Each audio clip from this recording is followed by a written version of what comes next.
Tuhan sertamu. Dan sertamu juga. Inilah Injil Yesus Kristus menurut Santo Markus. Dimuliakanlah Tuhan.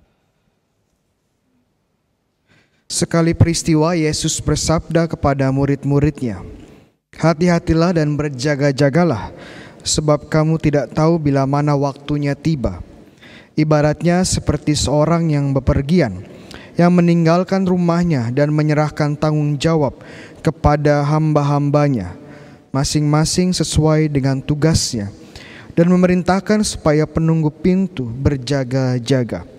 Karena itu berjaga-jagalah, sebab kamu tidak tahu bila mana tuan rumah itu pulang.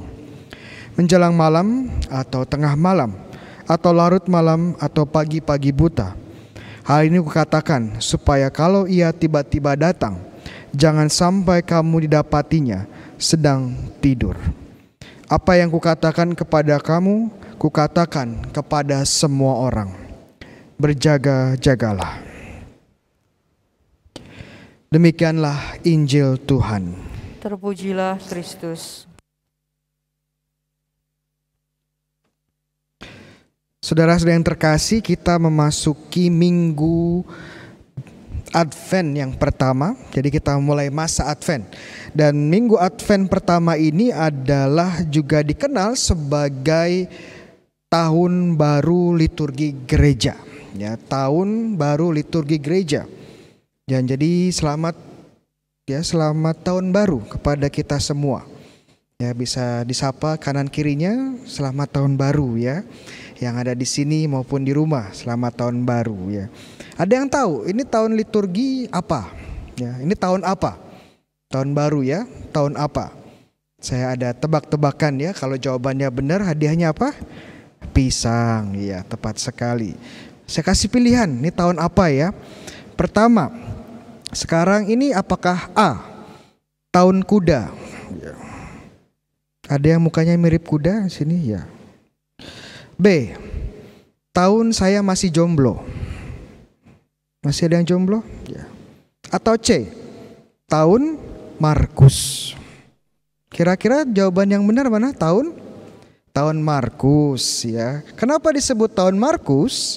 Karena teman-teman nanti akan mendengarkan sepanjang tahun liturgi ini, bacaan Injilnya terutama saat masa biasa itu diambil dari Injil Markus. Ya, Injil Markus. Tadi kita juga sudah dengarkan dari Injil Markus bab 13.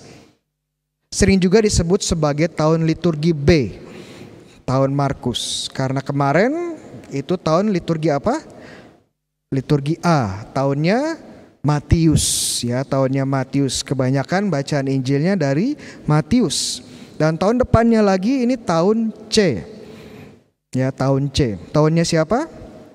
Tahunnya Lukas, betul sekali. Kalau tahun D ada nggak?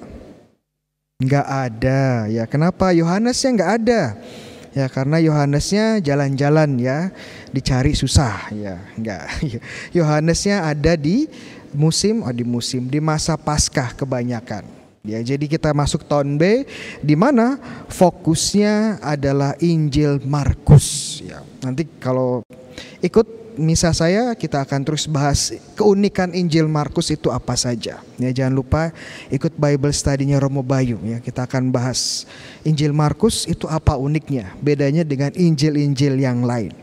Dan sekarang kita juga merayakan masa Advent. Masa Advent tahu nggak artinya apa? Ya, saya kasih pilihan lagi ya. Kalau benar dapat pisang lagi ya. Pilihan pertama, arti dari kata Advent. A, putus cinta. B, ditinggal pacar. Atau C, kedatangan. Yang mana? Yang C ya, arti kata Advent itu artinya kedatangan ya. Itu dari bahasa Latin Adventus ya. Bukan Juventus ya, Adventus. Artinya kedatangan. Kedatangan siapa? Ya pastinya kedatangan Tuhan Yesus. Makanya ini hari persiapan Natal. Advent adalah persiapan Natal, kata kita akan merayakan kedatangan Tuhan Yesus. 2000 tahun lalu di kota Bethlehem. Ya, di kota Bethlehem ini misteri inkarnasi. Ya, disebut sebagai misteri inkarnasi. Tuhan menjadi manusia. Sang Sabda menjadi daging. Kedatangan Tuhan Yesus yang pertama. Tetapi masa Advent itu tidak hanya merayakan kedatangan Tuhan Yesus yang pertama, tapi juga mengajarkan kita, mempersiapkan kita mempersiapkan kedatangan Tuhan Yesus yang kedua. Ya, Tuhan Yesus datang 2 kali. Yang pertama saat Natal 2000 tahun lalu, yang kedua ini saat akhir zaman. Ya. Dia akan datang sebagai Raja mulia, sebagai Hakim yang adil dan berbelas kasih. Pertanyaannya seringkali, Romo, kapan sih kedatangan Tuhan Yesus itu? Ya. Jawabannya saya juga tidak tahu. Kenapa? Karena Tuhan Yesus sendiri tidak pernah bilang kapan dia mau datang. Jadi hati-hati kalau ada orang-orang bernubuat tentang tanggal kedatangan Tuhan Yesus, tanggal akhir zaman, ya pasti bohong. Dan memang sudah terbukti banyak nabi-nabi palsu yang berbicara tentang kedatangan Tuhan Yesus dan memberi tanggal salah semua. Ada yang bilang 2012,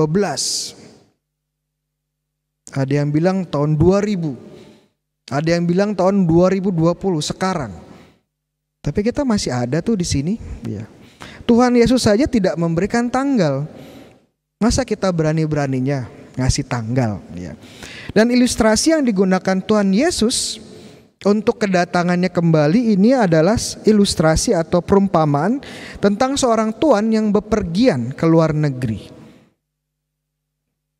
Dan bepergian di masa lampau itu sangat berbeda dengan bepergian traveling di masa sekarang. Kenapa zaman sekarang ada internet, ada GPS, ada satelit segala macam, sehingga kita bisa mendeteksi sudah sampai mana. Bahkan sekarang ada aplikasi-aplikasi yang bisa digunakan di handphone, bisa tahu pesawatnya sudah berangkat belum. Ya, kalau di udara sekarang posisinya di mana?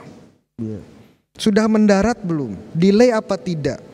On time atau tidak? Ada, kita bisa menggunakan aplikasi-aplikasi seperti ini karena kemajuan zaman. Dan kita pun terbiasa kalau traveling itu harus on time.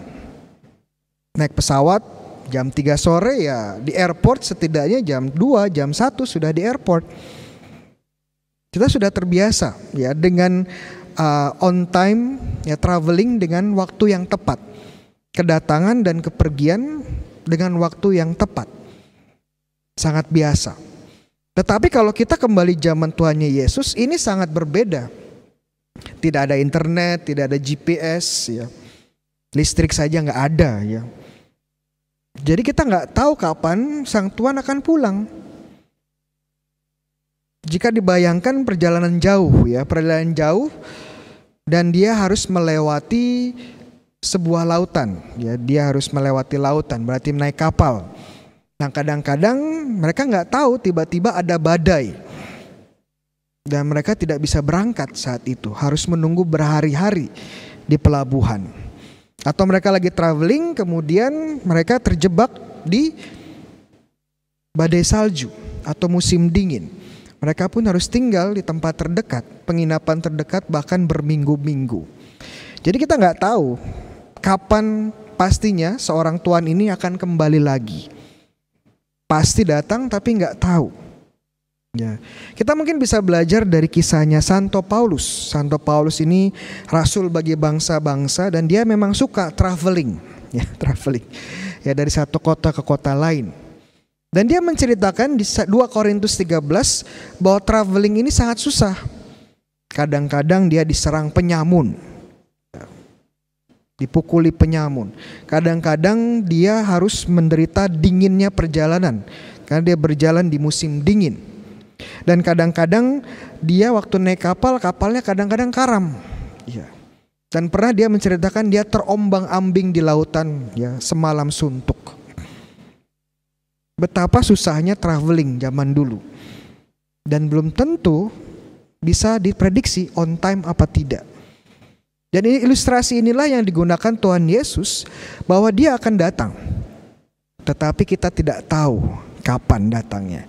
Makanya ya, Perilaku gaya hidup terbaik adalah berjaga-jagalah setiap saat. Ini bukan berarti kita nggak boleh tidur ya, bukan berarti harus jaga ronda terus, enggak. Tetapi kita hidup dalam Kristus, kita hidup dalam kebenaran, kita hidup dalam cahaya. Sehingga kapanpun Tuhan Yesus datang, tidak masalah, kita siap.